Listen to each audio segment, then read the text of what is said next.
we have here is a Fiero engine that we just purchased, a buddy and I, for his Fiero.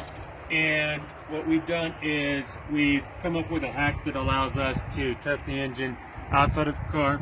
We are considering renting the system to where you could test the engine outside. So anyways, what I feared is buying an engine and coming home and finding out it's a bad engine. So what we've done is gotten this pretty much rigged up.